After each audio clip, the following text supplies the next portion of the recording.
en la amistad entre Barthes y Foucault la homosexualidad tuvo un papel muy central porque se iban juntos a estos lugares reservados, ligaban juntos e incluso se van a Marruecos en estos viajes de placer. Estás escuchando Radio Primavera Sound, proudly presented by Cupra. ¡Buenos días! Bueno, ¿cuánta energía? Ya, sí. Hoy te has despertado concretamente gritando. Estoy repasando el guión en mi habitación tranquilamente con mi matcha latte con leche de avena y de repente escucho ¡Paula! Y me acerco a la habitación de Inés y está tirada en la cama y gritando ¡Ay! ¡Ay! No me puedo levantar. Es que, tío, llevaba despierta media hora pero era incapaz de mover mi cuerpo. Es una cosa... Sí, pero luego lo has movido y no has parado de gritar en... Sí, pero lamento, era lamento. No era grito eufórico. No, pero era lamento con muchos decibelios demasiados para la hora que era por la mañana. Es que, chicas, la verdad que este mes está siendo... Estoy contenta, ¿eh? O sea, está siendo muy bonito y hemos hecho cosas que me encantan. Pero estoy muy cansada. Sí. Muy cansada. O sea, no solo por el trabajo, sino porque voy a hacer aquí una reivindicación de la identidad provinciana. Me voy cada fin de semana a un punto de la geografía española porque mis pueblos están todos separados por muchos kilómetros, lo cual me está tocando los cojones.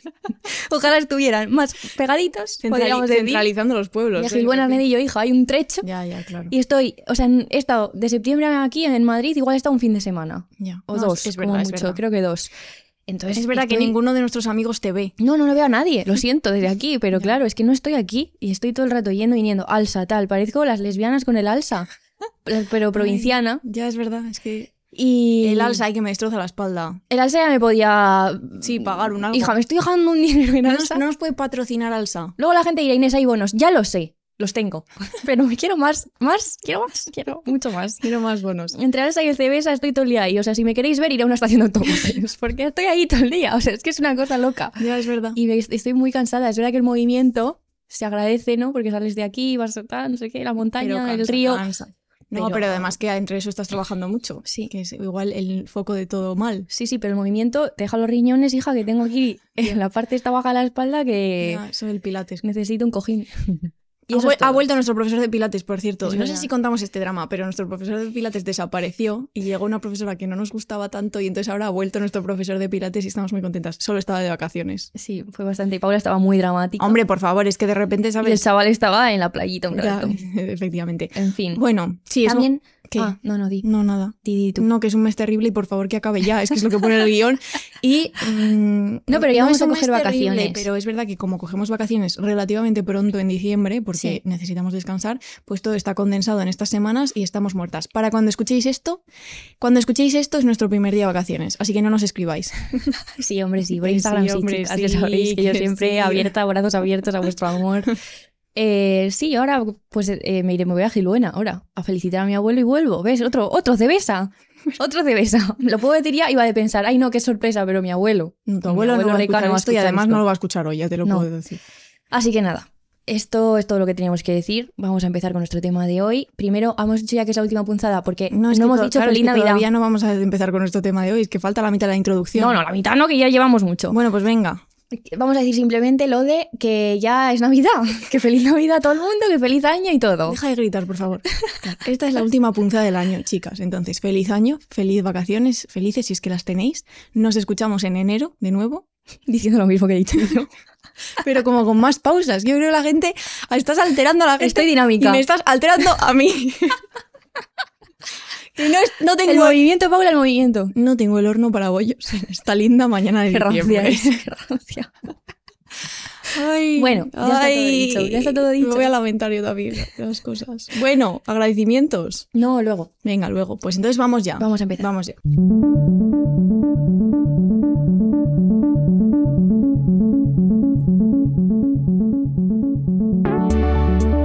Punzadas sonoras con Inés García y Paula Ducay.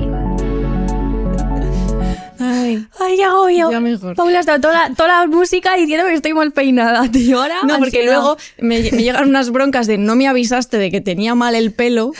Que ahora hija, está bien. Ahora está perfecto, estupendo. Sí, hija, como luego lo veas mal, yo me desintegro aquí. No se puede estar a todo. Bueno. Vamos a empezar con madre mía, la que se viene. Paula. No, que está el tema de hoy, que es perfecto. Genial. Voy a contar un poco de historia para entender el contexto de ese Sí, episodio. Historia de punzadas. Sí, en junio nosotras estábamos en un encierro bartesiano porque estábamos poniendo en marcha el show bartesiano, este show inédito que hemos hecho en varias ciudades, ya hemos hecho en Madrid, en Barcelona, en Logroño, en Pamplona, en muchos sitios. Y entonces estábamos leyendo pues mucho sobre Bartes, mucha cosa, ¿no? Y leímos por primera vez el libro Incidentes, porque es verdad que, mira, Incidentes lo tenéis por aquí, señalamiento, Incidentes, una versión que encontré de segunda mano de anagrama, preciosa. Solo habíamos leído, y de hecho sonará porque lo hemos citado aquí mucho, uno de los textos, porque Incidentes se compone por 3 textos distintos, que se llama La luz del sudoeste, que es uno de los textos que incluye sabéis, el provinciano, lo he dicho muchas veces ya, ¿no? El de qué bonito volver a mi pueblo, todo esto, perdón, ¿no? Lo que haces tú todo el rato. Sí, perdón por simplificar, pero un poco así. Pero pudimos leer 2 textos que no habíamos leído, que son Incidentes, justamente, y Noches en París. Claro, ¿aquí qué pasó? Pues que fueron textos que de repente nos sorprendieron mucho porque era una cosa que nunca habíamos visto ni leído en la obra de Barthes y que la verdad me generaron, porque los leí yo, que te llamé dramática, bastante malestar porque se incluyen referencias explícitas a relaciones sexuales mediadas en muchos casos por la prostitución con jóvenes menores o muy jóvenes en Marruecos y también en París. Jóvenes árabes específicamente. Sí, entonces es verdad que en el show lo contamos todo esto y hacemos una pequeña reflexión, pero teníamos en mente desde junio un poco pararnos a leer y pensar sobre este tema, que no es un tema como evidente si no te pones un poco a escarbar, porque de repente las referencias, como vamos a contar, explícitas y más evidentes están en este texto, pero en ninguno más. O sea, que nosotras mira que habíamos leído ya y no lo habíamos encontrado. De hecho, voy a decir el primer y último chascarrillo de este episodio. Sí. No se pueden hacer chistes con eso, pero esto sucedió la noche de antes del show en Barcelona, que era nuestro primer show bartesiano. Inés, yo ya estaba en Barcelona, Inés llegó en tren, se leyó esto en el tren y llegó al hotel en plan, Paula.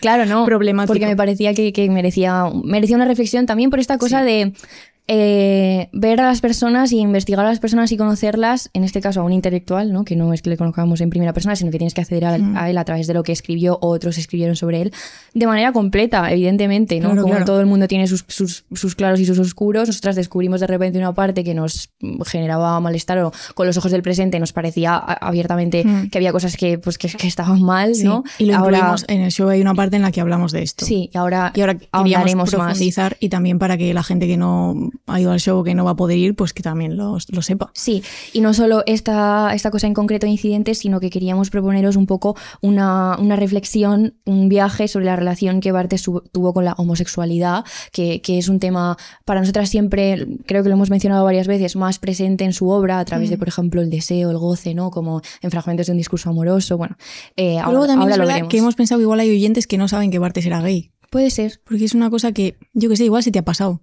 Sí, o igual lo hemos, porque nosotras es verdad que nunca lo hemos entendido como una cosa que hubiera que fuera como reseñar leerle desde ahí, sino que es una cosa pues como otras muchas, ¿no? Que están ahí, pero nos parecía importante pues pararnos un poco a hablar de este tema. Sí. Y lo vamos a hacer empezando por algunas ideas que aparecen en la biografía que leímos para el show bartesiano de Tiffany Samoyol.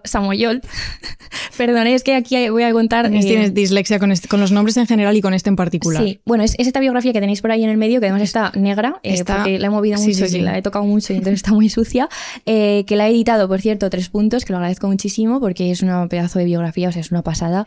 Y entonces me pasa con esta autora como me pasa con Hannah Arendt, que soy incapaz de saber cómo se escribe su nombre y su apellido. Sí. Cada vez que escribo Hannah Arendt en mi vida tengo que buscarlo y cada vez que escribo Samoyol tengo que buscarlo, y en este guión la mitad de veces lo he escrito mal, incluso cuando lo he buscado. Efectivamente. Es una cosa que me pasa, pues ya está. Pues ¿ves? Una tiene sus problemas. Chicas, los cerebros. Sí. Entonces, en la biografía hay un capítulo, bueno, ahí si de repente estáis obsesionadas con Roland Barthes, que es como todo el mundo debería estar, pues esto es un caramelito porque esto es una pasada. Pero hay uno de los capítulos dedicados a la relación o la influencia que tuvo André Gide. Ay, ves, ya he colapsado. Gide, perdón. Gide. Que es un escritor francés que ganó el premio Nobel y bueno, nosotras la verdad que no lo hemos leído y lo tenemos muy pendiente, y los primeros textos y primeras reflexiones y lecturas de Barthes están muy pegadas allí. Y entonces hay una sección dentro de este capítulo que os decía que se titula La homosexualidad, ¿no? Y Samoyol explica que cuando Barthes reconoció a Gide como una parte fundamental de su existencia, ¿no? Cuando le preguntaban por cómo era una influencia para él, por ejemplo, hacía referencia a aspectos como me interesaba, ¿no? La religión, la escritura, el piano, pero dice que eludió la homosexualidad con fórmulas eufemísticas, ¿no? O sea, que no no se mencionaba directamente la relación a través de este tema. Sin embargo, Samoyol te explica que Jit representó una revelación esencial para él como para otros muchos homosexuales en ese momento, y de hecho la lectura de sus obras coincidió temporalmente, más o menos entre 1935 y 1942, con sus primeras experiencias amorosas y carnales en el sanatorio, ¿no? Aquí paréntesis, Barthes tuvo tuberculosis, una enfermedad que tuvo una influencia tremenda en los primeros, entre los 20 y los 30 años de su vida, estuvo de sanatorio en sanatorio, y bueno, digamos que su juventud se vio muy paralizada o muy como que todo tenía que ver con la enfermedad. Un poco, sí, también ¿no? Es una cosa que le sacó de la vida normal que hacía el resto de gente, ¿no? De repente estaba aislado en un sitio muy concreto con unas formas de vida muy concretas. Sí, pero también es verdad que pues eso, en los sanatorios empieza a tener sus primeras relaciones con amantes, y bueno, había ahí era como un fervor intelectual y pasional el sanatorio, bastante tal como la montaña mágica, ¿no? Que aquí las referencias el propio Barthes las hacía con estar viviendo un poco la propia experiencia de la montaña mágica. Y entonces esto coincide además con un momento en que la homosexualidad se está incluyendo de manera explícita en la literatura. Samoyol pone como ejemplos Coridón, Si la semilla no muere o Sodoma y Gomorra. Y de hecho citaba a una persona que se llamaba Mauriac, que luego no pude encontrar la referencia donde dice esto este señor. Pero en 1926 él lamenta que muchos de estos enfermos que no se conocían hoy se conocen gracias a Jit y a Proust. Muchos que se escondían no se esconderán más. Es decir, que aquí la importancia también un poco de las referencias, que siempre habla mucho las personas queer, ¿no? De poder leer historias o ver historias de personas como tú para poder un poco articular tu propia existencia a través del reconocimiento de la existencia de los otros, ¿no? Y entonces aquí podríamos diferenciar entre la presencia. Quería decir una palabra y no me salía. Esto pasa mucho. Los cerebros. Sí, la presencia de la homosexualidad un poco en el discurso que plantea Barthes, ¿no? Y Samoyol diferencia entre el discurso público y el discurso privado. Ella dice que en el discurso público pues hablar sobre este tema fue muy raro en el caso de Barthes. Hay menciones a la homosexualidad, sobre todo cuando escribe sobre Proust, por ejemplo, o sobre todo, como decíamos, en Incidentes, este libro del que luego hablaremos mucho más, que se inscribe en esta tradición que había abierto el propio André Gide sobre los relatos del viaje sexual en África, en el norte de África, ¿no? Sin embargo, en el discurso privado sí que se considera que fue más explícito, luego ahondaremos más en todo esto, pero para un poco ver por dónde nos movemos, aunque a veces dice Samoyol que él mismo reconoce haber confundido amor y amistad. Y hay una cita de Barthes que dice: casi todas mis amistades con los jóvenes comenzaron con amoríos. Desde luego, el tiempo casi siempre las esclareció, dejándoles además un aroma que me gusta mucho, ¿no? Un poco estas relaciones inclasificables. Esta cita aparece porque Samoyol ha podido acceder a los diarios, cartas y toda esa escritura íntima y privada de Barthes, que claro, te abre un mundo tremendo más allá de lo público, de lo escrito para ser publicado, ¿no? Claro, esa señora sabe cosas que nosotras no sabemos. Es una pasada la biografía por eso. También hay cartas que ella ha visto donde se confiesa su homosexualidad a, por ejemplo, amigos como Philippe Reveyrol en 1942 en una visita al sanatorio, pero ella deja claro que la escritura privada no es la escritura pública, y los libros o artículos publicados le dan a este motivo, dice, un lugar no menor pero subrepticio.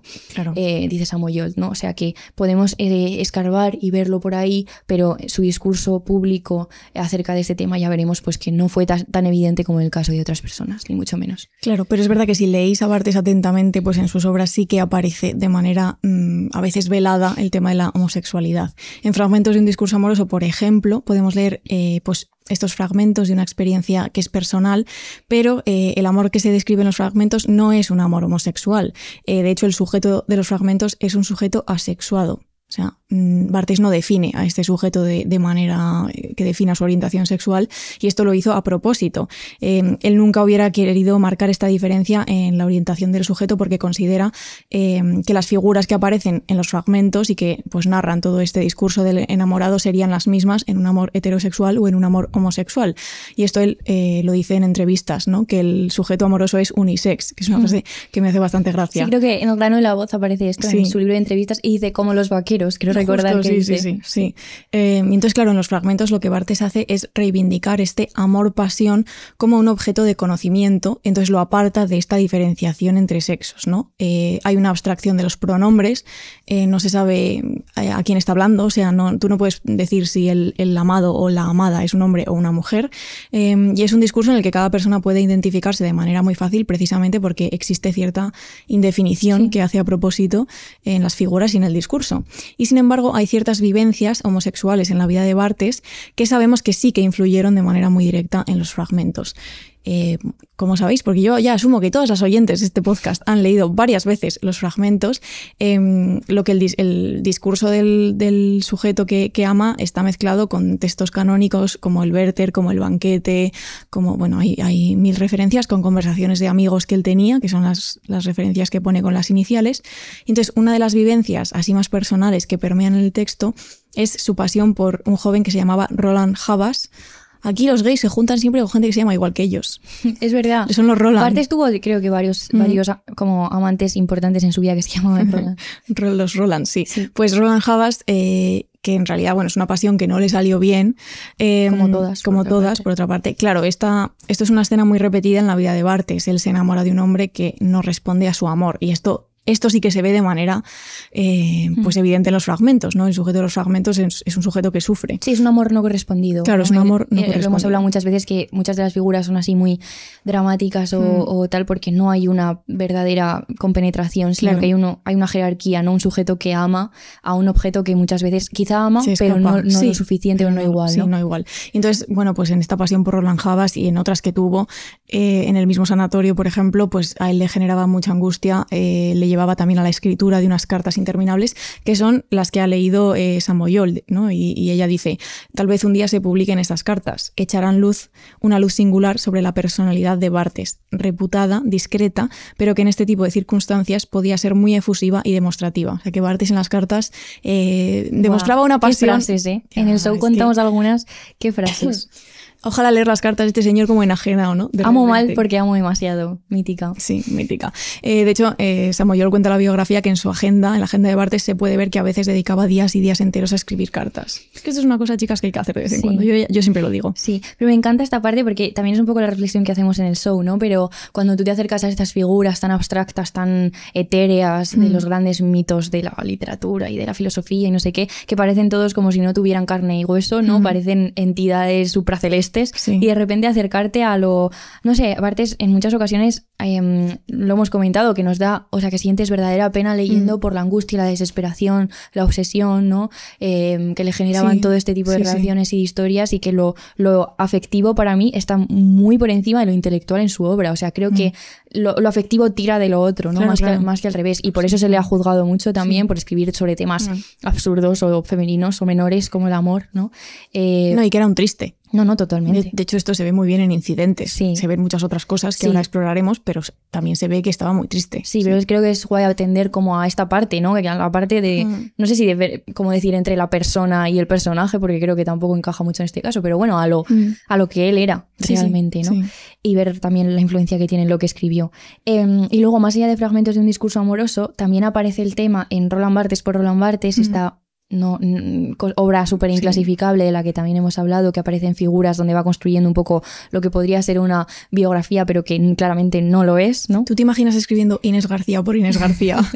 ¿Te imaginas? ¿Qué sería eso? Horror. De repente voy en el alsa, veo pasar el paisaje. Ya, mis figuras. Bueno, no, va en el alsa, ve pasar el paisaje, porque Roland Barthes por Roland Barthes está... Es súper novelesco. En parte escrito en tercera. Sí, y es casi como un personaje... novelesco, no tanto como era, hay, creo, mucha ficción y muchas cosas. Bueno, pues una de las figuras es la diosa H, con mayúscula, ¿no? Y os voy a leer el texto que dice: el poder de goce de una perversión, en este caso la de las dos H, homosexualidad y hachís, es siempre subestimado. La ley, la doxa, la ciencia no quieren comprender que la perversión sencillamente hace feliz, o, para precisar, que produce un más, soy más sensible, más perceptivo, más locuaz, me distraigo mejor, etc. Y en ese más reside la diferencia. Y de allí el texto de la vida como texto. En consecuencia, es una diosa, una figura invocable, una vía de intercesión. Que aquí creo que ahora vamos a un poco plantear la reflexión acerca de todo esto, y creo que esto lo resume todo genial, esta figura, ¿no? Esta idea de que la ley con mayúsculas, la doxa con mayúsculas o la ciencia con mayúsculas no entienden acerca de la perversión, de lo que se sale de ahí, de lo un poco que es difícil atrapar, de lo divertido también, de lo importante de alguna manera, ¿no? Que también tiene que ver con esta idea de escapar a la definición esencialista acerca de lo que se es, sino que se prefiere la máscara, lo parcial, ¿no? Y también Samoyalt y otros muchos investigadores que han escrito sobre este tema hablan en este sentido de las actividades que tienen que ver con este movimiento, con esta máscara, como el flirting, el coqueteo o el cruising, ¿no? Que son actividades que estuvieron presentes en la vida de Barthes. Y entonces, un poco esto es lo que podríamos encontrar, ahora reflexionaremos sobre ello en sus obras de manera más o menos, digamos, explícita, ¿no? Sí. O si miramos atentamente, pero Samoyalt plantea un poco una tesis de por qué Barthes mantuvo ese silencio en el discurso público, porque además no solo es un silencio en el discurso público entendido como la gente, ¿no? Que no conocía, sino que, por ejemplo, se plantea que él nunca se lo dijo a su madre, o por lo menos, no, estas cosas son muy íntimas y ya sabemos que, bueno, son todo un poco, a veces, lecturas o tesis. No podemos estar seguros de lo que Barthes le dijo a su madre, claro, o no le dijo. Ni cómo era su relación acerca de este tema, ni mucho menos, ¿no? Pero sí que es verdad que sabemos que tenía una relación muy cercana con su madre, que vivía con ella, que, bueno, que cuando ella murió, para él fue un palo. Una ruptura tremenda. Sí, y sin embargo, lo que plantea Samoyalt es que él siempre quiso proteger a su madre de lo que llamaba la revelación, ¿no? O sea, que pese a tener una vida sexual o afectiva muy activa con personas del círculo intelectual o de que esa gente que le rodeaba en sus círculos sociales lo supiera, pues en su círculo más íntimo o familiar, al parecer, o por lo menos a su madre, no sé si a su hermano, que también era la otra figura que fundamentaba ese núcleo familiar, pues se plantea esta cosa de proteger de la revelación, y tras la muerte de su madre, dice Samoyalt, que las razones que ella encuentra para el silencio tienen que ver con el malestar que sentía él mismo hacia el amor de pago, la prostitución y todas estas actividades que consumía, vamos. También pensábamos, nosotras hablando de todo esto, ¿no? Que es un poco entender en el contexto en el que esa homosexualidad pública era totalmente penalizada, claro. Y toda la violencia, ¿no? Y el silencio que se presentaba y que caía sobre estos hombres en ese momento, que también puede ser, o sea, no sé, homofobia interiorizada, ¿no? El hecho de no revelarle eso a tu madre, que igual su madre lo sabía, de nuevo, ¿no? Claro, nunca se puede saber todo eso, pero bueno, que aquí el contexto, si todavía hoy, por desgracia, sigue siendo penalizado y muchos hombres y, bueno, personas queer en general siguen sufriendo violencia, imagínate en este momento, ¿no? O sea, que también esta cosa del esconder, del silencio y de la máscara, no es solo una cosa intelectual de me voy a plantear así, que es verdad que tiene mucho sentido con su obra, ahora lo vamos a ver, pero también creo que hay aquí una cosa de pura... de puro contexto, claro, social. De homofobia, de violencia y de, bueno, todo eso que sufrieron muchísimas personas en ese momento, ¿no? Sí, yo siempre quiero pensar que, o sea, me gusta hacer la reflexión de qué hubiera pasado si Barthes hubiera nacido más tarde, ¿no? Si hubiese hecho estas reflexiones, que no habrían sido esas reflexiones, evidentemente, si naces en otra época histórica, pero bueno, cómo habría sido su relación con el amor si hubiese nacido en otra época. Igual no tendríamos los fragmentos. Sí, porque además, en muchos casos, sí, había mucha tristeza por esta cosa de no poder experimentar, no sé si el amor correspondido, no tanto, sino el amor visto públicamente, aceptado públicamente, ¿no? Cuando él se encontraba con parejas de amigos homosexuales que eran pareja, que vivían juntos. Es que yo creo que lo de la pareja es había una gran anhelo muy fuerte. Sí. Él esto en las entrevistas también lo menciona, como que incluso en los fragmentos el sujeto amoroso lo que busca es la pareja, aunque no llegue nunca a ello, ¿no? Pero la pareja siempre está como en el horizonte del deseo, y en el caso de Barthes nunca se llega a concretar, y entonces eso es algo que le pesa, y eso se ve en sus textos. Sí, y no sabemos tampoco si no se llegó a concretar, pues porque, no sé cómo decirte, claro, es que no encontró a la persona con la que tal, o igual es que ni siquiera él se permitía a sí mismo que ese anhelo se pudiera concretar, ¿no? Por esta cosa del silencio, de la revelación. Sí. Entonces ahí hay mucho dolor, evidentemente. Y mucho, bueno, yo por lo menos, de nuevo, es que no hemos llegado todavía a contaros bien incidentes, pero es un texto son los textos los que leo más autodesprecio de Barthes, en Incidentes y en Noches en París. Bueno, vamos a continuar con la reflexión, porque justamente todas estas cosas que estamos comentando así un poco entre nosotras, y que muchas son hipótesis, claro, No, es que claro. Esto es hablar de un señor que está muerto. Y del que se saben muchas cosas, pero bueno, de nuevo, este es un tema sobre el que había cierto silencio, y entonces hay varios autores que han explorado la cuestión de la homosexualidad de Barthes de manera crítica. Evidentemente no todos están de acuerdo en qué significó esta cuestión en su vida y en su obra, entonces queríamos traeros dos posturas distintas muy interesantes. Una es la de D.A. Miller, que es un crítico literario americano que da clases en Berkeley y se doctoró en Yale y todas estas cosas de persona muy lista americana, que tiene un libro que en inglés se llama Bringing Out Roland Barthes, que yo creo que lo podríamos traducir como sacando del armario a Roland Barthes, aunque es verdad que la palabra armario en inglés no está en el título, que escribe en el año 92. Por cierto, creo que esto es también importante tenerlo en cuenta. O sea, él es una persona gay, un hombre gay que escribió un libro un poco relacionando sus experiencias de persona gay y cómo él ve que la sociedad ve lo gay en su momento con Barthes. Pero bueno, estamos hablando de principios de los 90. Quiero pensar que ha llovido mucho desde entonces y que ahora mismo estamos en una coyuntura distinta y ojalá mejor, aunque evidentemente hay cosas que no. Entonces, Miller no busca construir un tratado sistemático sobre la homosexualidad de Barthes, sino más bien dar cuenta de un conjunto de instantes en la obra de Barthes relacionados con la sexualidad. Entonces, quiere explorar un poco la relación que tiene Barthes con su propia identidad y se plantea por qué Barthes no explicita abiertamente que es homosexual, de qué manera aparece lo gay, digamos, en sus textos, qué significa el silencio de Barthes, si es que lo hubo. Entonces, una de las cosas que más destacan los críticos en este tema es que Barthes era una persona que rechazaba las etiquetas, ¿no? Cualquier cosa que pudiera fijarle de manera estática o que apuntalara su identidad en algo sólido o concreto es algo que él rechazaba.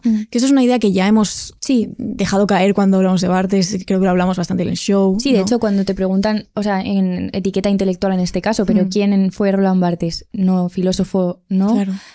Crítico literario, semiólogo, quizá, semiólogo, postestructuralista, escritor. estructuralista, Sí, o sea, ahí sí, hay sí. como mucha indefinición. Hay mucha indefinición, sí. Y él eso lo sabía y le gustaba, y como que es una cosa intencional en su obra y en su vida. De hecho, hay una frase en el susurro del lenguaje que condensa todo esto, que es una frase un poco de estas de Barthes, un poco mareantes, pero que dice: proclamarse lo que sea es siempre hablar bajo la instancia de un otro vengador. Entrar en su discurso, discutir con él, pedirle una parcela de identidad. Y dice algo así como que a veces la gente le pide, ¿no?, que se defina, como usted es no sé qué. Entonces la persona dice, sí, yo soy no sé qué. Y dice Barthes, en el fondo, el atributo, o sea, aquello que somos, es lo de menos. Lo que la sociedad no tolera es que uno no sea nada. O, para ser más precisos, que el algo que uno es se considere abiertamente como pasajero, revocable, insignificante, no esencial, en una palabra, irrelevante. Con solo decir yo soy, uno está socialmente salvado. Y esta frase la cita muchos críticos, específicamente muchos críticos queer que han explorado este tema en Barthes. Miller también lo cita, y aquí se ve muy bien esta idea de que Barthes rechazaba decir soy X, soy esta cosa, sea lo que sea. Claro que hay una cosa en la identidad tan estática y tan como de etiqueta, para entendernos, también muy violenta, ¿no? En tener que encajar en ese molde, justo. Soy esto. Es creo que es una cosa muy moderna en su pensamiento. No, totalmente. De Romper hecho, con el binarismo, el esencialismo. Claro, justamente. De hecho, es verdad que tiene sentido todo esto, y Miller lo cuenta en su libro, que la sociedad acepta mejor a quienes se definen de una manera concreta y estable, y todo esto trasladado al plano, digamos, actual, de alguna manera sigue siendo así, ¿no? Nos cuesta aceptar lo no binario, nos cuesta aceptar lo queer, no a ti y a mí, en plan, a nivel social, ¿no? Y Miller conecta esta indefinición con una homofobia interiorizada por parte de Barthes, y de hecho Miller le critica por ello, aunque también yo creo que el libro es un intento de comprensión, pero es verdad que en este libro concreto de Miller, que yo creo es el más famoso y el más citado sobre este tema, es una crítica de alguna manera. Claro, porque Miller dice que entiende este rechazo de Barthes porque el término gay, como decíamos, ¿no?, como una cosa que designa socialmente y un paraguas bajo el que ya eres ciertas cosas por haber aceptado esa etiqueta, dice que tiene una función administrativa, que esto quiere decir que es un significante muy concreto, que tiene muchas connotaciones también muy concretas, ¿no? Parece que lo abarca todo y que si se dice de alguien que es gay no se puede decir nada más, ¿no? Como esta idea de que existen ciertos, dice, atributos sociales asignados a lo gay. Claro. Pero lo que quiere decir Miller aquí es que Barthes, en este intento por no definirse como homosexual de manera explícita y evitar tener esta identidad social aceptada o prescrita, lo que hace es caer en una indefinición que la sociedad busca precisamente de lo gay, ¿no? Que al rechazar esta etiqueta de gay, homosexual, pues se puede leer como homofobia porque es un nombre cuyo silencio acarrea pues consecuencias muy concretas, ¿no? Y muy duras para muchas personas. Claro. Este no decirlo, no pronunciarlo, tiene para Miller los efectos más perjudiciales porque es un nombre que la sociedad busca acallar. O sea, como que es un poco estar participando en la opacidad o en el silencio hacia esta palabra, hacia esta etiqueta y hacia esta identidad. Sí, general, es una especie ¿no? de paradoja, ¿no? Claro. Miller lo que dice es, Barthes, al intentar no definirse, cae precisamente en lo que la sociedad quiere de una persona gay, que es que no se defina como gay. Claro, totalmente, ¿no? Como que busca que lo gay sea pasajero, insignificante, no esencial o irrelevante, ¿no? Que son palabras del propio Barthes. Entonces, el silencio, dice, en vez de proteger al sujeto de estos efectos perjudiciales, le deja desposeído de los recursos para defenderse de ellos, ¿no? Y voy a leer una cita de Miller criticando en este sentido a Barthes, que dice: si la reticencia de Barthes de apropiarse a la etiqueta de gay ha protegido de manera exitosa a alguien, ha sido a sus críticos homófobos, que se han ahorrado el tener que demostrar hasta qué punto sus ataques contra Barthes eran motivados por un nombre del que él nunca se apropia, ¿no? Claro. O sea, ha dejado que las personas no tengan que disimular que en realidad le estaban atacando por homosexual, porque como él no se lo apropiaba, pues claro, no hacía falta definirse como homófobo para atacarle, ¿no? De alguna manera. Claro. Esto es lo que Miller plantea en su libro, que es muy interesante.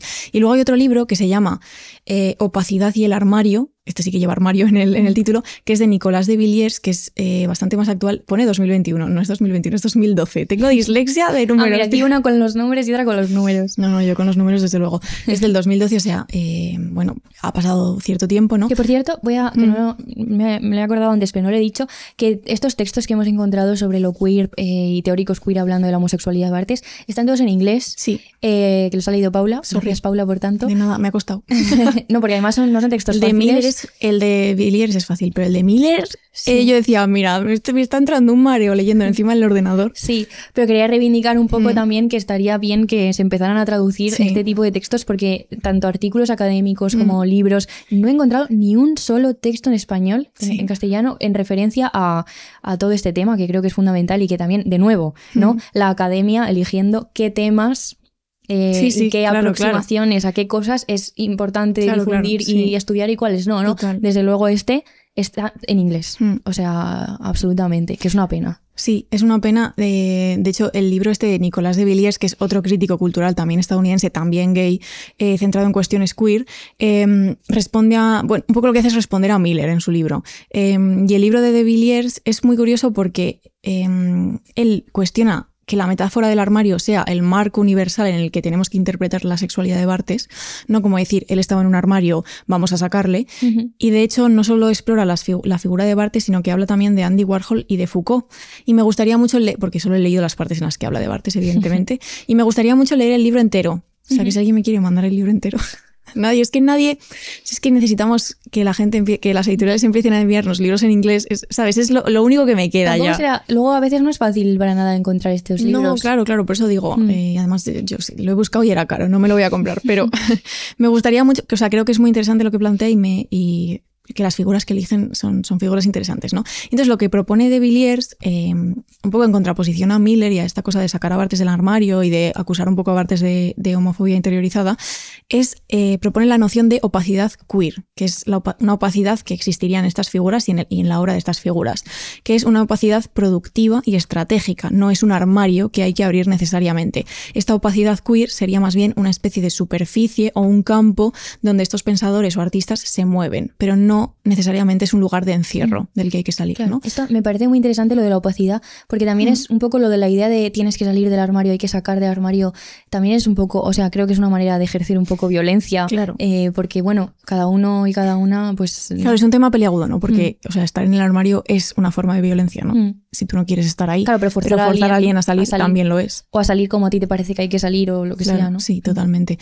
Y entonces, según de Villiers, Barthes construye esta forma de presencia queer que no pasa por la confesión ni por una identidad declarada, todo esto que estábamos diciendo de que él no se define como X cosa, en este caso X es homosexual, sino que esta forma de presencia pasa por gestos, por aplazamientos y por una estética de lo velado. Dice, la opacidad en este sentido no es evasión, sino una forma de afirmar una existencia que rehuye los mundos binarios y normativos.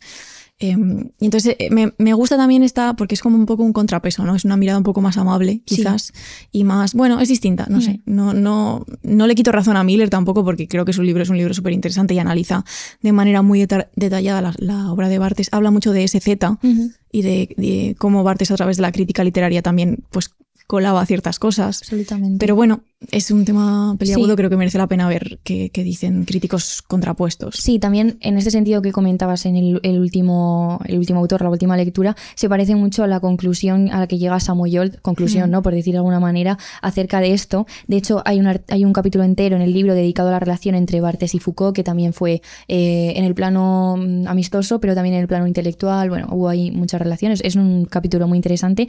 Pero dice que comparten una cierta marginalidad provocada por su homosexualidad. Y dice que se trata de no separar su deseo de sus objetos de estudio y hacer de la homosexualidad no una orientación, sino un modo de cuestionar el mundo. O sea, que tiene que ver con esto que decías, ¿no? Como construir una cierta mirada, una manera de entender que tiene mucho que ver con la homosexualidad, ¿no? En ese sentido, dice ella que Barthes no hizo de su homosexualidad un espacio de reivindicación y combate, como sí otras muchas personas, que podían ser mucho más activistas, sino que llevó muy lejos algo que corresponde a su programa crítico, que es el rechazo a lo natural, a lo que se da por hecho, al orden burgués entendido como aquello que nace espontáneamente o, de nuevo, de manera natural, ¿no? Este gusto por lo fragmentario y lo indirecto del que tanto hemos hablado, ¿no? Aquí, el rechazo de la lógica, de la continuación, de la progresión, o sea, que es más una forma de pensamiento que un lugar de reivindicación, ¿no? Aunque no quita que esa forma de pensamiento también pueda ser una reivindicación, aunque sea, como decías, de manera más velada, ¿no? A través de esta opacidad o de esta máscara. Entonces sería, por resumir, ¿no? Más una referencia conceptual que un activismo, aunque no se puede quitar la idea de que el deseo es básicamente para mí el fondo de toda su obra teórica, ya sea unos temas u otros, ¿no? Pensamos en El placer del texto, que quizás donde es más evidente, donde se habla del texto como piel, chupar el lenguaje, ¿no? Que es el placer del texto es una cosa, es una cosa. Hemos hablado ya también aquí de ese libro. Y en fragmentos sale también esta idea de, y en entrevistas incluso. Ayer es que me repasé El grano de la voz, que es el libro que recoge el compendio de entrevistas. ¿Dónde conseguimos El grano de la voz? ¿Fue en México? No lo teníamos ya. Yo lo pedí. Lo pedí, o sea, lo conseguí de segunda mano, me tardó en llegar 7 años. En siglo XXI, pero allí. Pero la edición que yo tengo es antigua, ahora hay una nueva ya. Sí. Y ayer me repasé en diagonal todas las entrevistas que están ahí para buscar si Barthes de manera explícita hablaba de este tema. Y es verdad que también ahí menciona justamente esto, o sea que incluso en entrevistas dice lo de, ¿no? El lenguaje como piel, como lengua, como cuerpo. Bueno, no sé, que está muy presente esta erotización también del lenguaje. Sí, totalmente. Y ya para terminar, sí que quería comentar que en otro de sus en este caso creo que es un seminario, el de cómo vivir juntos, que no lo tenemos en físico, no ha habido manera de encontrarlo, fíjate que a mí me interesa, porque habla mucho de los espacios, también hemos hablado aquí de cómo vivir juntos. Si alguien lo tiene, que nos lo dé. Por favor. Que habla de estos círculos sociales, del vivir juntos en un plano más político, y cuestiona formas que detesta de esta ¿cómo decirlo? De esta unión o de esta forma de vivir juntos, como la pareja heterosexual, ¿no? Que este es uno de los pocos sitios en que he encontrado una crítica como más directa a todo esto. Y sí que hay una idea que aparece en fragmentos de un discurso amoroso, la figura de colocados, que a veces la ponen en italiano, systemati, creo que es, ¿no? Sí. Que se encuentran un poco estos sujetos o estas entidades que se encuentran cómodos en este estar colocados, ¿no? En la estabilidad que da la estructura. Entonces, una de estas estructuras podría ser la familia, otra de ellas podría ser el matrimonio heterosexual, ¿no? Como instrumento para Barthes reproducción de la ley burguesa, ¿no? Entonces, ante estos sistemas de relaciones que para él son opresores, y de nuevo es caer totalmente en la estructura, en la colocación y en un poco la estructura te come, ¿no? Te come todo lo que tú eres. Propone otras formas Barthes, ¿no? Vivir juntos en pequeños grupos, habla aquí de las beguinas, de muchísimas cosas del sanatorio, también como estructura social, pone muchos ejemplos muy interesantes. Pero una de las expresiones más famosas que también aparece en Barthes por Barthes es la familia sin el familiarismo o familismo. Es que lo he encontrado traducido de diferentes maneras, que siempre aparece en una foto de él con su madre y su hermano, que fueron una familia. Su hermano no era hijo del padre de Barthes, que murió cuando él era un bebé, y su madre, en un contexto protestante, fue una mujer muy libre y que, una madre soltera de alguna manera, porque tuvo a su hermano con una persona casada, ¿no? Entonces, ahí toda esta cosa de que era una familia, digamos, que se salía de lo que se supone que era la familia, Sí. no, entendía como de manera natural. Si no habéis escuchado nuestro episodio sobre la familia, aparece la palabra, familismo o familiarismo. Sí. A Barthes le hubiera gustado, yo creo. Es verdad. Y luego en este vivir juntos hay otra opción para él, que era el vivir solo también, ¿no? Claro. Que también lo explora mucho. De hecho, hay una nota que Samuel Jolt trae al libro del fichero diario, de uno de estos lugares donde él escribía su escritura privada o íntima, que dice: homosexualidad, interesante solo si conduce a pensar el mundo por ocurrencias particulares, por temas, ¿no? Esta idea otra vez del fragmento, de lo pequeño también, ¿no? De alguna manera, que resume todo esto que hemos comentado. Y de nuevo, Samuel Jolt explica que aunque otras figuras como Foucault fueron más explícitos en su compromiso político, para ella Barthes llevó lejos el alcance crítico de la homosexualidad, ¿no? Y esto encaja mucho con todas estas ideas que os proponíamos del rechazo a ser solidificado en una identidad Justo. entendida en un sentido. De nuevo, yo siempre, esta idea que me viene a la cabeza de lo pesado. Sí. Tú siempre lo expresas así. Sí, no sé por qué. Es que mi cabeza Siempre es un haces bloque. así. Es que es un bloque Sí. que cae, ¿sabes? Es verdad, sí. Sí. Así que es un poco esto lo que también, claro, nosotras evidentemente hemos leído a muchos teóricos queer porque nosotras no... Bueno, claro, no, cuando nos planteamos hacer este episodio dijimos, a ver... No. Claro, queríamos hacerlo. Claro. Es que, claro, o sea, cuando te acercas a este tema es difícil, y ahora sobre todo el tema que vamos a entrar, que es el tema más, digamos, que genera malestar, es como que es muy fácil llegar con tu mirada del presente o con tus valores o lo que quieras y juzgar a la gente, ¿no? Pero creo que la mirada de incluso gente como Miller, que es más crítico, Sí. es muy de intentar No, pero comprender. Sí, absolutamente. Intentar entender y también Efectivamente. no decir, ¿sabes? Como no fue como Foucault en el sentido más explícito o más activista, ya está. No, Sí. como que me gusta mucho esta mirada de atender al detalle, a ver qué hay, porque hay, o sea, a verlo haylo. Claro, a verlo La haylo. cosa es cómo se plantea, cómo cada persona lo expresa, y esta mirada de Samuel Jolt también, de entenderlo como no sé, incluir lo homosexual en la crítica, en el pensamiento, en la producción un poco de sus ideas, me parece como súper sutil y súper interesante. No, es fascinante. Sí, no tenía sentido que nos plantáramos nosotras aquí a hacer crítica ¿Quién queer. soy yo? O sea, no, y sobre todo a ser como a juzgar a la gente, Sí, ¿sabes? no, total. Cuando además es un contexto histórico y una situación muy compleja para muchas personas, ¿no? Sí. Bueno, y vamos a seguir haciendo lo mismo Sí. con el tema que viene ahora. En efecto. Ahora vamos a entrar ya en Incidentes, este libro que os decíamos que es el que todo el mundo cita para hablar, pues, de Pero manera no explícita. está ahora Incidentes en ningún sitio, ¿no? O sea, la gente no lo puede... A ver, es que no lo sé. Porque en Anagrama no está. No, esta edición es muy antigua. Además, tiene un prólogo muy guay este libro. Yo no lo he encontrado. Es que es un libro además muy desconocido. Creo que puede ser que en México sí que estuviera. Así en una edición más pequeña. Sí, de hecho, Me igual suena, yo creo que lo tenemos en casa, que allí cogimos Sí. otra edición. Sí. Sí, pero aquí no. Pero es un libro, jolín, muy especial, ¿eh?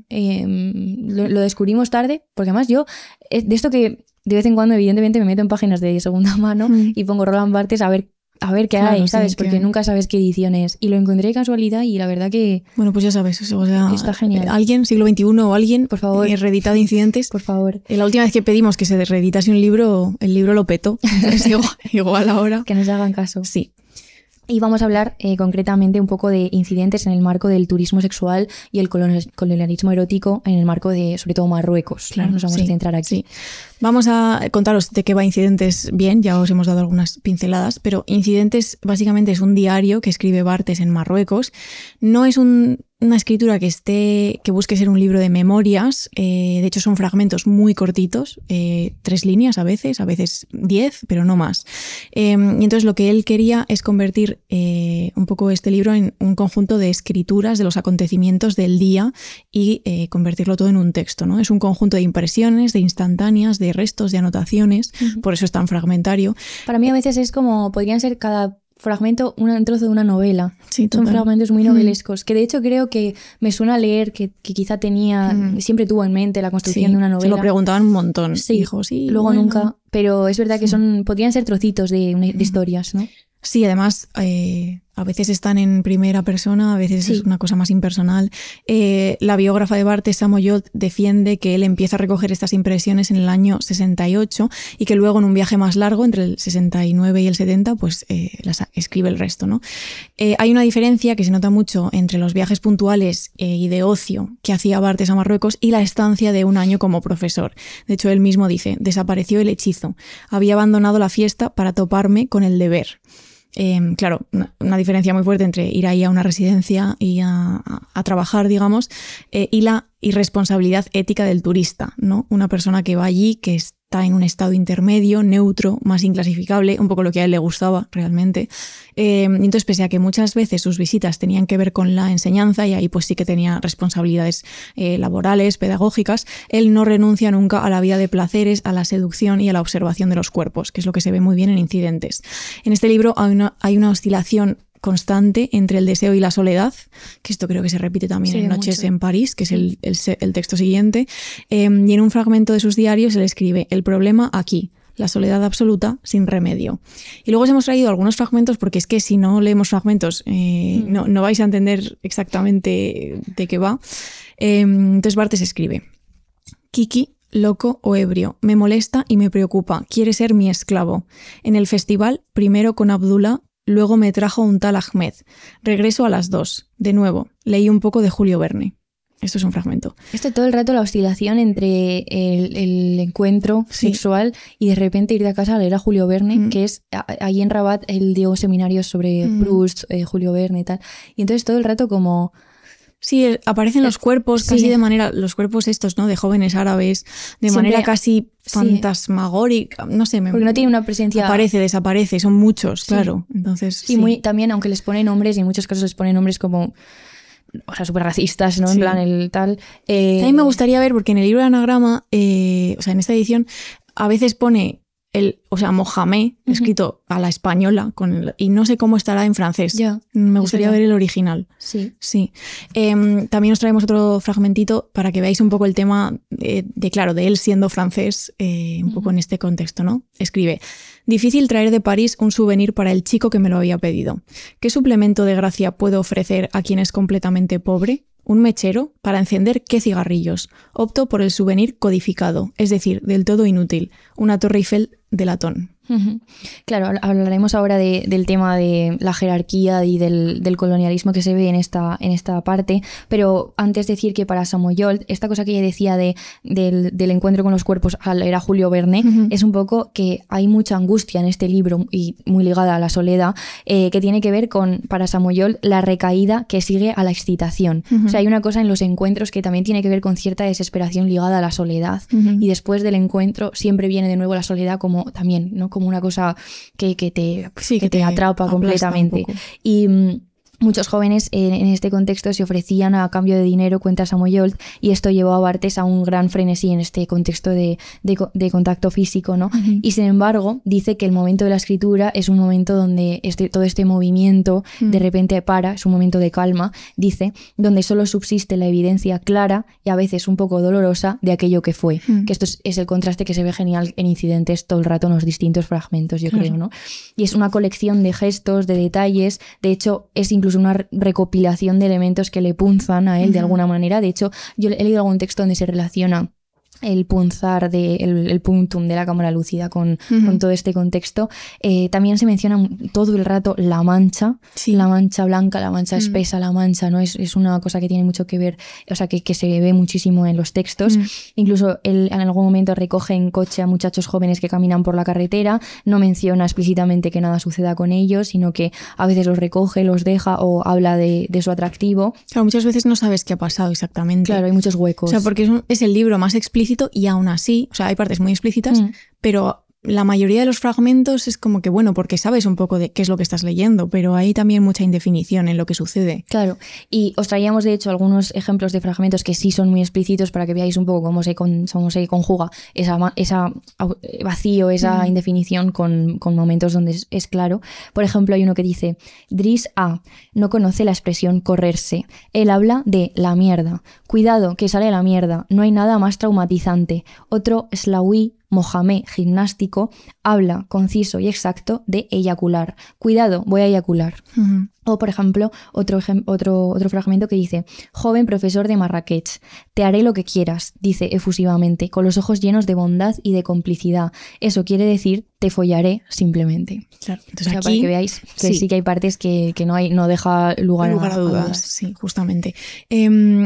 se ha hablado mucho de Incidentes como un libro que muestra la salida del armario póstuma de Barthes, o sea, es un libro que se ha leído así por parte de muchas personas, y de hecho hay críticos que lo señalan como el texto más evidente de su homosexualidad, que esto quizá yo podría estar de acuerdo con ello, porque sí, o sea, si buscamos pistas y evidencias, o sea, si es eso lo que estamos haciendo, que no lo sé, pues en Incidentes las hay, ¿no? Pero volviendo un momento a Nicolas de Villiers, que es este crítico estadounidense que tenía el libro de Opacidad y el armario, él cree que deberíamos atender también a la forma novelística y ficcional que tiene el texto. Novelística, me refiero no a que intente ser una novela, pero justo lo que ha dicho Inés antes, que parecen cachitos de posibles novelas. De historias. Sí, y dice que es un libro que se acerca mucho a la forma del haiku, por ejemplo, y que no necesariamente hay que leerlo como un diario donde se revelan los secretos del autor. O sea, no es un texto que saque a Barthes del armario, dice él. Hay que prestar atención también a su dimensión literaria y al hecho de que el sujeto del diario no es el yo de Barthes. Y él habla también de Noches en París, que es, o sea, parecido, por explicar qué es Noches en París, sí. que es otro de los textos. Está en París, sí, es otro de los textos, con fragmentos un poco más largos, pero tampoco mucho, o sea, quizá 2 páginas, 3, donde también hay un errar y un vagabundeo y un... Pues, ahí sí que se ve la soledad de manera a mí ese texto es el texto que me parece el más triste que tiene Barthes. Sí. Y pues él va a un café, se encuentra con uno, pasea por la calle, bueno. Entonces de Villiers dice, el protagonista principal es el tiempo, no Barthes. El protagonista principal es el paso cotidiano de las tardes parisinas. O sea, hay mucho de vagabundeo, ¿no? De rancia. Y Barthes mismo tenía dudas también acerca del valor de la forma diarística. O sea, que él no estaba tan convencido a que tuviese que escribir un diario donde él fuese completamente sincero y donde se pudiese confesar de alguna manera, porque él rechazaba mucho esta idea de que había que expresarse y explicarse y juzgarse a uno mismo, ¿no? Como hemos visto antes con el tema de la identidad, pues Barthes no estaba interesado en esto. Claro, y queríamos poner un poco en contexto esta escritura y esta fascinación por parte de muchos escritores, concretamente franceses, en el norte de África, ya fuera Argelia, ya fuera Marruecos, porque es evidente que aquí hay una colonización o un orientalismo muy en términos de Edouard Said, sí. Que no lo hemos traído hoy aquí, pero que siempre es el marco para pensar en todo esto, ¿no? La cosa de la fascinación de Barthes, tanto en Marruecos como en París, era por jóvenes árabes, claro. Jóvenes muy jóvenes. Entonces hay aquí una cosa, creo que hay que un poco explorar de dónde surge todo esto, porque Barthes no es una excepción, claro. o no podemos pensarle a él como haciendo esto como si no hubiera toda una constelación y una atmósfera que se había creado, por ejemplo, a través de, volviendo a André Gide, que lo comentábamos al principio, este autor francés, y lo que se ha llamado colonización literaria, ¿no? Porque hay muchos libros que explotan esta cosa del erotismo, de la fascinación. Claro, novelas de personas caucásicas, digamos, o anglosajonas incluso, o del entorno francés que escriben ficciones acerca de esto, y emplazadas en Marruecos, en Tánger, sí. Quería primero dar 2 referencias que hemos leído para citarlas ya desde el principio. Una es un artículo de Alejandro de los Santos, que está en Afribuku, que es una revista de cultura africana contemporánea, y se llama Colonialismo homosexual y lingüístico en Marruecos, y habla concretamente de un libro que es El que es digno de ser amado, que luego hablaré de él. Y luego también hay uno que es La Argelia de Gide, que habla de turismo sexual y anticolonialismo, de Robert Cobb, que está en francés. Honestamente lo leí con ChatGPT porque de nuevo es un tema del que en castellano no hay casi nada. No nos hemos puesto a ello. Y entonces, básicamente... Pues, a ver, tiene sentido también que desde el contexto intelectual francés se haya explorado más, ¿no? Sí. Pero es verdad que nos llevan hay poquísimas cosas. También nosotros, en fin, con nuestra historia con Marruecos también podíamos... No, hay trabajo ahí también. Sí. Que de hecho, también quería, como tercera... Ahora sí, porque quería dedicarle un espacio grande cuando nosotras pensamos en hacer este episodio, y sobre todo el contexto de la colonización en el sentido erótico o sexual, pues escribimos a Laura Casielles, la mejor persona que existe, que la hemos citado aquí mucho como poeta, pero como también como autora de Arena en los ojos, que es este libro sobre la colonización de Marruecos y el Sáhara Occidental. Ella ha hecho una tesis doctoral sobre esto. Y es una pasada todo lo que hace, y escucharla hablar y sobre todo leerla, tío. Arena en los ojos, ya lo dije en su momento, ¿no? Pero es un libro perfecto, donde se ve genial lo bien que escribe, lo poética que es, incluso en lo ensayístico, es una pasada. Y entonces escribimos a Laura. Sí, también porque es responsable de prensa en Cabaret Voltaire, que es una editorial que tiene un catálogo muy ligado al mundo árabe. Total. Y al mundo francés, y el cruce de esas dos cosas. Sí, entonces escribimos pidiéndole referencias y nos mandó un correo increíble con un montón de referencias, así que ya aprovechamos para darle las gracias desde aquí, Laura. porque nos vino genial.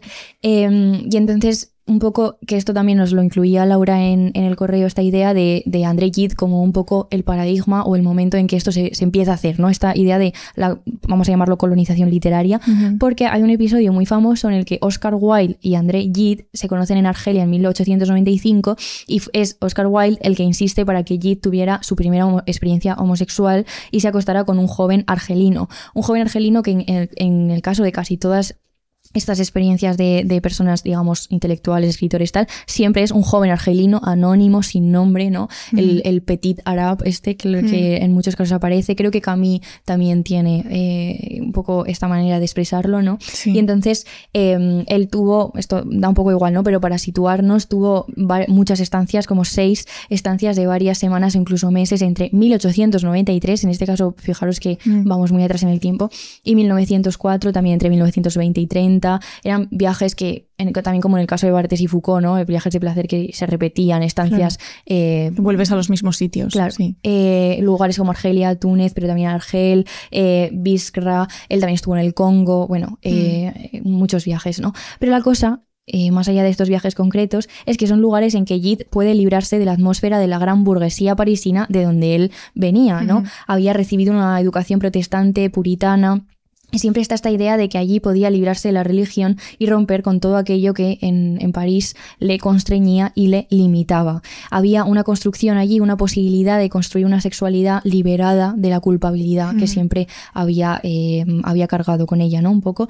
Y hay una liberación de los pesos morales europeos. Y es interesante porque se construye, imaginemos, por ejemplo, en el caso de Gide sobre Argelia, es un lugar donde él entiende que puede curarse de la enfermedad de la religión, ¿no? O sea, que es una huida en muchos casos, también en el caso de Barthes claramente, y de un poco del anonimato que claro, te permite ir a un sitio donde no eres conocido cuando ya eres un intelectual, digamos, como Barthes, yo que sé, al final de su vida, que aparece en la televisión, en la radio y tal. Allí esa vergüenza o ese señalamiento que te pueden hacer en París, pues es como una total libertad. Claro, lo interesante de esto es que tú estás siendo libre a través de la sumisión y la opresión de otras personas, y muchas veces la violencia a las que colocas por debajo. Entonces, bueno, esta es lo interesante, ¿no? De esos planos de tu libertad es posible gracias a la opresión de otros. Es un poco la idea que veo yo en muchos casos, ¿no? En el caso de Gide hay muchos recuerdos ligados a paisajes, a la luz, a los habitantes del Magreb. En el caso de Camus, creo que también, es que leí un libro que se llama El verano o algo del verano, no lo recuerdo ahora, pero bueno, es una construcción de estos espacios que Edward Said también habla de que tienen hasta otra luz, o sea, de la forma de violencia que es también... ¿No? ¿Te acuerdas cuando, esto lo hemos hablado alguna vez, que de repente hacen películas en México y hay es amarillo, otro tono, hay un filtro, ¿no? Sí. Sí, pues esta atmósfera del paisaje y la luz creo que se ve muy bien también en esta literatura. Luego también en el caso de Gide se ha hablado directamente de pedofilia por sus experiencias sexuales con jóvenes menores, y quería parar un momento en esta cuestión más allá de Gide, porque en muchos casos las relaciones, no solo de Gide, estoy hablando de Barthes directamente, se dan con una tremenda desigualdad de edad. No sé si en todos los casos no se dice la edad, ¿no? De estas personas que se consideran, no se les nombra y tampoco se les ve de alguna manera, son objetos de deseo puramente, ¿no?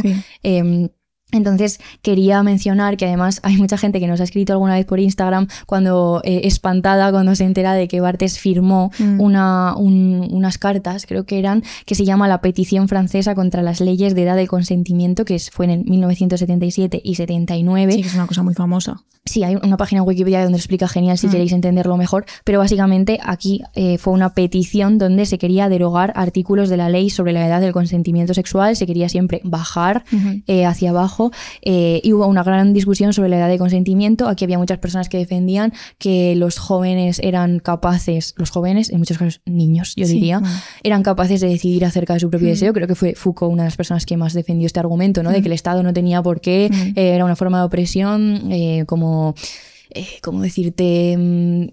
Encarcelar la posibilidad del deseo de esas personas que eran libres y tal. Claro, en muchos casos, desde la mirada del presente, esto es totalmente aberrante, porque no se estaba hablando de la vulnerabilidad que plantea esa diferencia abrumadora de edad, no solo abrumadora de edad, sino es que en estos casos estamos hablando de jerarquías que no solo tienen que ver con la edad, sino con el poder. Claro, o sea, claro. tú estás ocupando un sitio supuesto. de catedrático en la Sorbona o en sus Donde sea, muertos sí. Y estás teniendo relaciones con sexuales con un gente- niño de 14, 15 años, justo. que lo planteas como un igual porque porque no te quieres viene ver bien, la claro. diferencia, pero Sí, bueno, o sea, claro, esto es una de las cosas que desde los ojos del presente y de la mirada que tenemos acerca de estas cosas, afortunadamente ha cambiado muchísimo, que dices, ¿qué cojones? ¿No? Y cuando ves quién lo firmó, No, lo firmó todo el mundo. claro, Foucault, Sartre, Derrida, Barthes, Simone de Beauvoir, Deleuze, Alain Robbe-Grillet, Solers, Rancière, ¿no? Todo el mundo. Sobre todo del ámbito de la intelectualidad francesa, ¿no? Sí. Que de nuevo, yo qué sé, hay que entenderlo en su contexto, ¿no? Tampoco quita que no lo podamos criticar. No, y en claro, ese sentido, súper crítico. a mí es de las cosas de Barthes que más me aterra. O sea,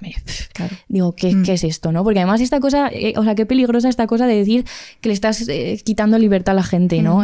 Bueno, tú sí que le estás quitando libertad a la gente, cabrón. Claro, un poco. efectivamente. Entonces, Sí. bueno, siempre hay un poco, pues, todos estos elementos flotando por ahí. Evidentemente, en cada caso de cada persona y sus experiencias pues son distintas, pero para terminar con Gide, sí que me parecía interesante que el autor en el texto decía que hay una doble dimensión en esta obra literaria que tiene que ver con esto, que hay un éxtasis sensorial, una liberación personal, y eso tiene muchísimo que ver con el orientalismo, con exotizar totalmente a esas personas, con hablar de su belleza, ¿no? Una mirada completamente...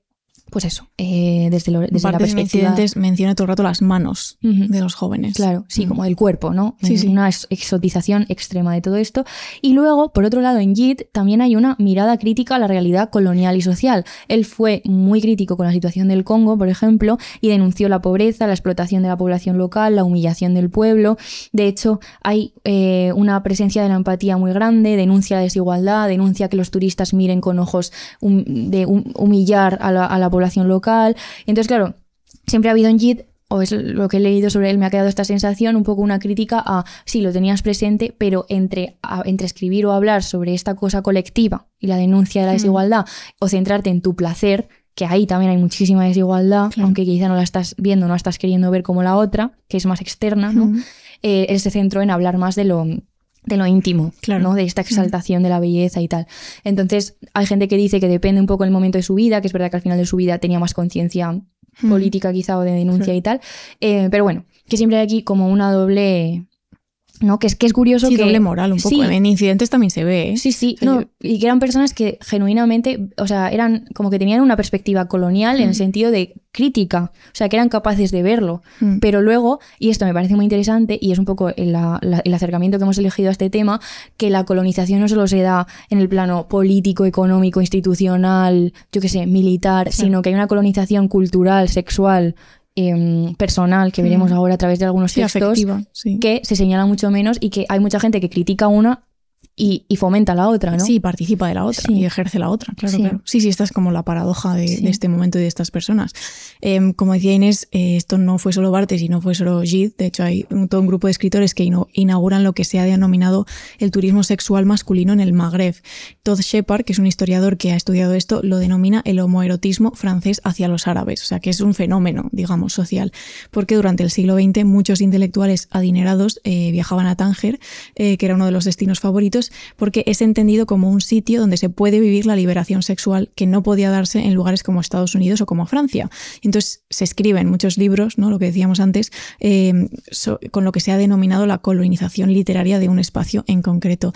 De hecho, Alejandro de los Santos, en su artículo, dice: la literatura sirvió para cristalizar la imagen de Tánger, Marruecos o por extensión el Magreb como emplazamiento para las relaciones homosexuales entre occidentales y petit arab o pequeños árabes, digamos, ¿no? Que vivían en la calle, ¿no? Y todo forma parte de esta dominación sexual neocolonial. Y si nos paramos a ver los nombres de estos escritores, pues es como cuando has leído la lista de los que firmaron la bajada de la edad de consentimiento. Es que era gente como Truman Capote, William Burroughs, Paul Bowles, que escribe El cielo protector, que habla de esto, Jean Genet, Foucault y el propio Barthes también, ¿no? Y de hecho Samoyolt en la biografía de Barthes cuenta que en la amistad entre Barthes y Foucault la homosexualidad tuvo un papel muy central porque se iban juntos a estos lugares reservados, ligaban juntos e incluso se van a Marruecos en estos viajes de placer, ¿no? Y lo hacen un poco, o sea, no en pareja, pero juntos. Claro. Que aquí también hay mucho debate en torno a esta cosa, este tema en Foucault. No vamos a entrar ahí porque no sabemos nada.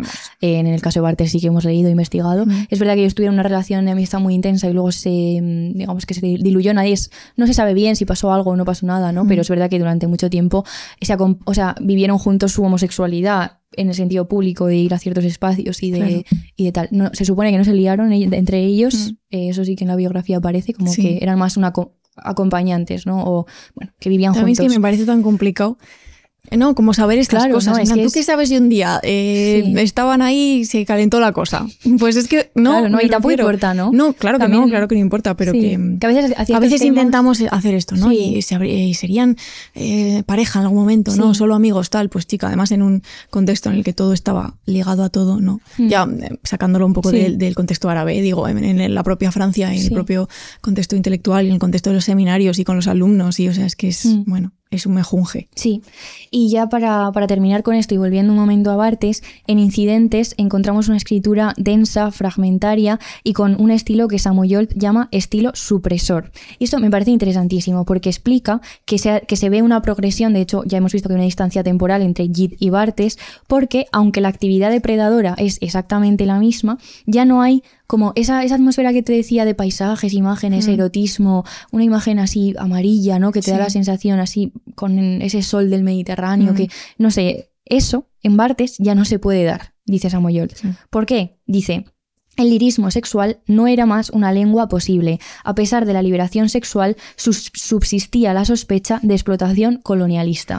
Es decir, que hay un reconocimiento y, de hecho, Incidentes para mí no es para nada un libro que, en este sentido de erotismo lírico, belleza, es un libro sórdido, donde hay muchísima angustia, muchísima desesperación, muchísima... O sea, es un libro que creo que es verdad que hay un salto tremendo o sea, que él mismo...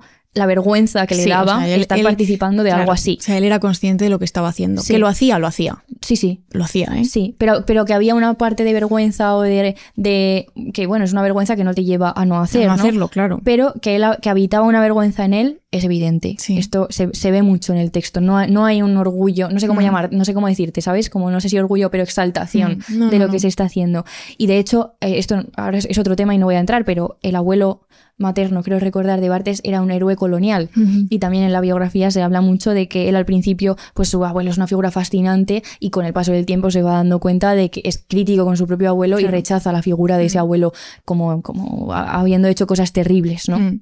Entonces, bueno, básicamente las figuras de los occidentales que se plantean son caricaturescas, fantasmas de presencia francesa y de todo este viejo protectorado, y dice Samoyolt que uno ya no podía comprometerse como lo había hecho Gide, ¿no? O sea que también hay aquí, pues eso, que hay un cambio y sí, nosotras nos ha interesado mucho este tema literario, la verdad, literariamente. Sí. Yo no era consciente de la cantidad de mejunje cultural que había en esta zona. Sí, de libros sobre este tema. Sí, ¿no? De libros sobre este tema, de escritores americanos, por ejemplo, yendo a Marruecos. Sí. Entonces queríamos un poco ponerlo en su contexto, y lo que queremos hacer ahora es pasar un poco de la mirada del que escribe y el que llega y el que elige y el que tiene el poder, que es el francés en este contexto, y pasar a ponerle cara y nombre a esas personas que para estos escritores nunca la tuvieron, ¿no? Como decíamos, el Mohamed, el árabe, ¿no? Se les todo el rato me parece que se convierten, como decía antes, en objetos simplemente.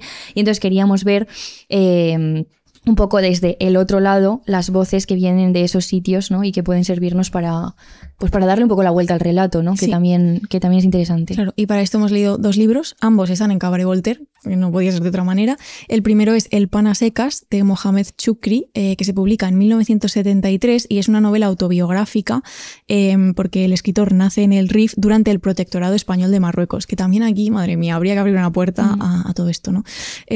La novela fue censurada en muchos países árabes por escandalosa y es la primera de una trilogía que tiene autobiográfica, que está toda en Cabaret Voltaire, si la queréis buscar. A mí me ha dado ganas, la verdad, de leer las otras 2, porque porque claro, leer la infancia y la juventud de Chukri nos sirve pues en este recorrido para adentrarnos en lo que ha dicho Inés, ¿no? Lo que podríamos llamar la otra parte o la otra cara de estos viajes de turismo sexual. Es verdad que él no aborda el tema del turismo sexual en el libro, pero sí que podemos imaginarnos por la vida que tiene que podría ser perfectamente uno de estos jóvenes que se ven de alguna manera obligados a prostituirse por las circunstancias de su vida, porque Chukri nace en una familia extremadamente pobre, con un padre súper violento, que de hecho llega a asesinar a uno de sus hermanos. Esto está en las primeras 10 páginas del libro. La familia tiene que emigrar del Rif en busca de pan, porque son pobres. De ahí el título del libro, del pan a secas. Y entonces él tiene que ganarse la vida pues de diversas maneras, robando, prostituyéndose. Al mismo tiempo nos cuenta pues su despertar sexual, porque esto abarca un poco desde la infancia pasada a la adolescencia y la, digamos, primera juventud. Sus visitas a burdeles, porque claro, son personas que a la vez también ejercen la prostitución, me refiero, no que ejercen ejercen la prostitución y luego también consumen prostitución, pero prostitución femenina. Y entonces habla un poco del deseo que siente hacia ambos sexos. Bueno, es un vagabundear por la calle que no tiene rumbo, pero que claro, es muy distinto al vagabundear que nos expresa Barthes en sus textos, que sería como un vagabundear privilegiado, porque este caminar, este errar de Chukri por las calles, pues responde claramente a su situación socioeconómica, ¿no? Hay momentos en los que vemos que está a punto de desfallecer de hambre, que enferma, que se enfrenta con la violencia de la calle, de la policía, de los militares, porque el contexto histórico también está presente. Y entonces es una supervivencia que busca no solo el placer, de hecho el placer solo lo puede buscar en momentos muy concretos, sino que busca todo el rato la supervivencia. Entonces hay un momento en el libro muy concreto en el que entra en contacto con el mundo de la prostitución, no como cliente, sino como sujeto que se prostituye. Y es una escena que llega de sopetón, o sea, como todo en el libro, o sea, es un libro, se lee muy rápido porque es lo que es, básicamente. Es una cosa muy cruda y muy descarnada y es como esto pasó así y te lo va contando y bueno, pues hay diversas escenas bastante crudas. Os voy a leer el momento, porque creo que hay que leerlo. Entonces dice él, escribe Chukri: nos dirigimos a las afueras de la ciudad. No tenía duda, era un marica, la persona que le recoge en el coche. Detuvo el coche en un lugar oscuro, lleno de árboles. La ciudad iluminada quedaba atrás. Encendió la luz interior del coche y me acarició suavemente la bragueta. Entonces apagó la luz, se inclinó sobre mí y empezó a chupármela. Yo estaba empalmado y no me atrevía a mirarle a la cara. La lamía, la chupaba, me acariciaba los testículos. Sentí sus dientes. ¿Y si me muerde? Para correrme rápido, imaginé que estaba violando a Asia en Tetuán. Eyaculé en su boca y él soltó un gruñido de placer como un animal. Después de esta escena, el hombre, el viejo, que le llama, le devuelve le lleva otra vez en coche a la ciudad y Chukri escribe: sentimientos encontrados luchaban en mi interior. Me entraron ganas de llorar. ¿Qué hago aquí con este viejo que me la acaba de chupar? Acabaré odiando a todo el mundo si sigo así, incluso a mí mismo, ¿no? Entonces cuando termina el encuentro, pues el viejo le da 50 pesetas, le estrecha la mano y Chukri dice: su mano era suave y lisa, que parece una manera brillante de acabar un poco esta escena porque es una marca de clase definitiva, ¿no? El viejo tiene unas manos cuidadas y suaves, mientras que las de Chukri están destrozadas desde niño por tener que trabajar en, bueno, estos trabajos como físicos y manuales porque no tiene nada que llevarse a la boca literalmente. Claro. Y el segundo ejemplo que traíamos, la segunda historia, se llama El que es digno de ser amado, que es de Abdallah Taya, que también está en Cabaret Voltaire. Se publicó en Francia en 2017, o sea que es bastante más reciente. Y está disponible en YouTube el vídeo de la presentación del libro que hizo aquí en Madrid, en la Casa Árabe, y se comentaba que era uno de los primeros escritores marroquíes y árabes en reconocer públicamente su homosexualidad en una revista muy importante en Francia, creo que era Telquel, puede ser. Entonces, si os apetece escucharle, la verdad que es una pasada, está genial la presentación. Y el tema, por supuesto, es el colonialismo francés en Marruecos, pero en este caso me parece como increíble porque se habla del colonialismo a través de la lengua, la cultura y el sexo, explícitamente, ¿no? El libro se divide en 4 cartas, solo voy a hablar aquí de una de ellas, que es la que escribe Ahmed, el personaje, a Emmanuel, justo en los momentos previos a abandonarle, ¿no? Y cuento un poco el contexto.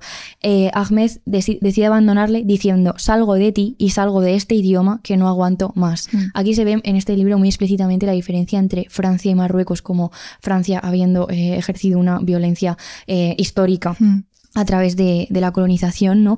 Y se hace todo el rato a través del francés. O sea, me pareció, es como de las cosas que más me ha gustado del libro, la violencia a través de elementos que ya digo que quizá no solemos prestar tanta atención a ellos, ¿no?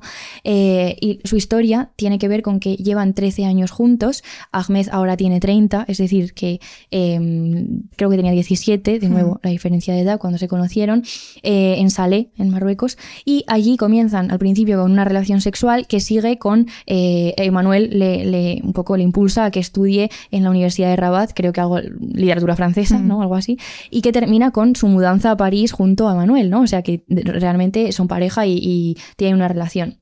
El caso es que traía algunos temas porque creo que sirve para hablar de todo esto que traíamos, ¿no?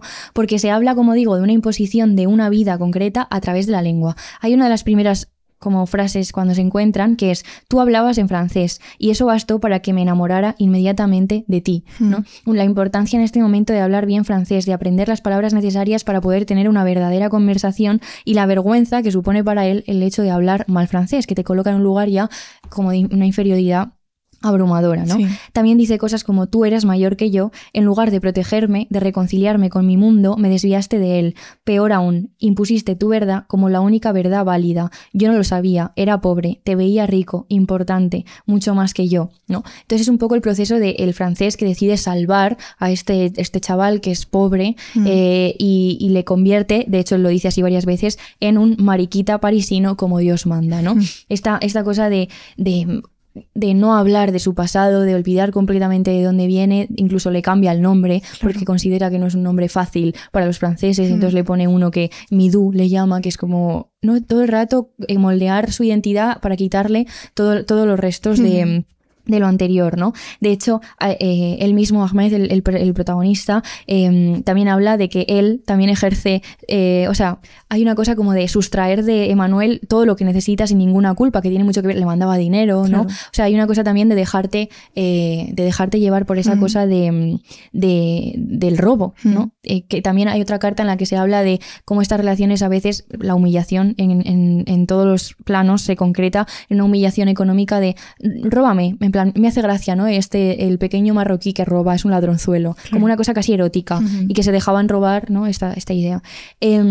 Pero la realidad es que a través de él puede huir, conocer otro mundo, ser otro, tener dinero, y esto es una cosa que al principio, o sea, que le parece bien, ¿no? Que también hay una cosa de reconocimiento de que te he chupado todo lo que he podido para llegar a otro sitio, ¿no? Sin que quite que se trata de una misión. O sea, el Emmanuel, que es este hombre francés, lo que hace es salvarle. Esta es su misión. Y para llevar a cabo esto, pues lo primero, estudia literatura francesa, lea Proust, habla bien francés, luego, ¿no? Cámbiate el nombre, todo el rato, hasta... Es una colonización que se da poco a poco, ¿no? Él habla de dominación, de imposición, de violencia, no solo por el cambio del nombre, sino también por la ruptura del pasado. Además dice, al principio no me forzaste, ¿no? Al principio había una cosa de abandonarlo todo voluntariamente, de salir de esa situación en la que, además, siendo homosexual, sabes que es... pues que puedes morir por ello, ¿no? Incluso en ese contexto. Y dice, sustituir mi sensibilidad por otra, mis palabras por las tuyas, el árabe por el francés. Adopté tu modo de vida, de pensar, comer, caminar y follar, ¿no? O sea, completamente todos los ámbitos de la vida colonizados, ¿no? Y además habla también de que Emmanuel, en este momento en que él le va a abandonar, es catedrático, está dirigiendo una tesis doctoral a otro chaval árabe también, que se llama Kamal, creo recordar, y es pues igual de joven que él cuando empezó la relación con Emmanuel, ¿no? Y entonces tiene claro que le está sustituyendo, ¿no? Que ya hay una cosa en él que un poco poner en marcha siguiente proyecto, otra misión, si salvar a otra persona, ¿no? Que él ya le ha dejado de interesar en este sentido. Y entonces Ahmed, el protagonista, habla aquí del neocolonialismo. Se menciona, de hecho, la historia de Oscar Wilde y André Gide en Argelia, que dice que es una historia que Emmanuel le había contado muchísimas veces, ¿no? De nuevo, fascinación, idealización, romantización de esta cosa de la liberación, de la liberación sexual, ¿no? Y dice que llega a hacer una exposición en clase sobre este tema y que Emmanuel está súper orgulloso, como es un momento importante políticamente para ti, fíjate, y él no se da cuenta hasta que es mayor y es capaz de tener otra mirada, o un poco darse cuenta de toda esa violencia y esa colonización. Él no se da cuenta que en realidad él no es André Gide, es el joven árabe sin nombre, anónimo, ¿no?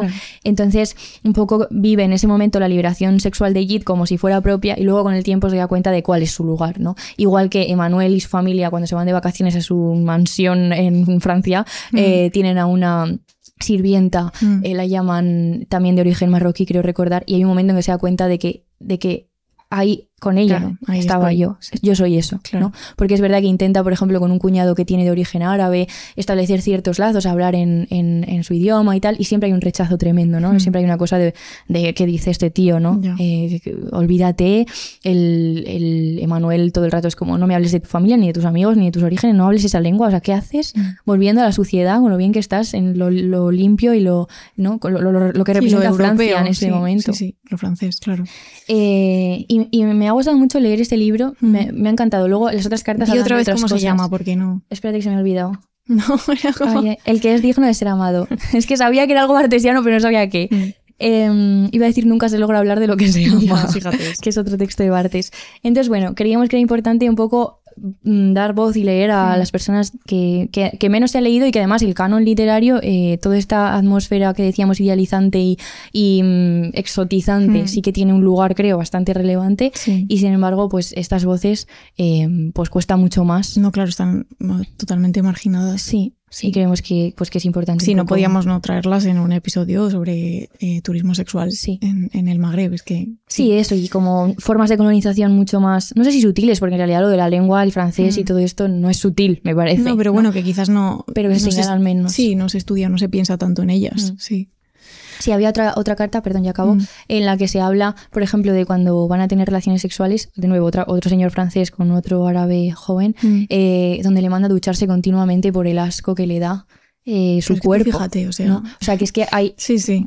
Es un libro donde sí se ve muy bien, bueno, que es una novela, pero que se ve muy bien muchas de estas cosas que tienen que ver con la colonización sexual, podríamos Sí, el llamarla, o poder. erótica. Así que nada, chicas. Esperamos que os haya gustado Sí. no que os haya gustado, pero que, No, que os sea haya interesante. parecido interesante, bueno, esta parte de la vida de Barthes. Sí. No podíamos seguir haciendo el podcast como si nada sin hablar de esto. No, y además... pues, Desde yo que qué nos sé. enteramos, que fue hace no mucho, la verdad. Sí, fue tarde, pero es que ya también, yo qué sé, pues le amamos, sí, hizo cosas terribles y esto está fatal, pues también, si Sí, es que no efectivamente. quita una cosa. Creo que de repente hacer como que esta parte, la parte que no nos gusta, no contarla y dejarla de No, lado... eso sería deshonesto y no. y sería una tontería Sí, y sí, de sí. justicia. Así que mi Así niño, que nada, el chicas, triste... Si os interesa esto, pues intentad buscar incidentes por ahí. Sí, Por sí, ahí, sí, por ahí, Sí. por los sitios. total. Y voy a acabar con una cita del libro que acabo de comentar, de Abdalataya, que habla un poco de todo esto y que resume muy bien todo lo que hemos hablado. Y feliz Navidad otra vez y todas esas nos cosas. escuchamos en 2026. Sí. Dice: yo, el marica árabe de Manuel, había matado en Rabat una vez más al muchacho que debía ser el auténtico héroe de la historia.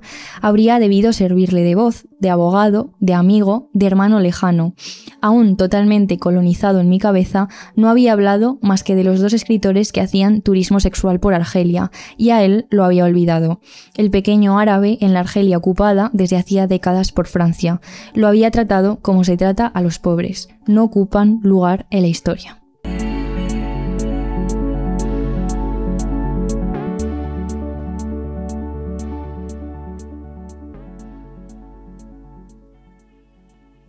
Estás escuchando Radio Primavera Sound, proudly presented by Cupra.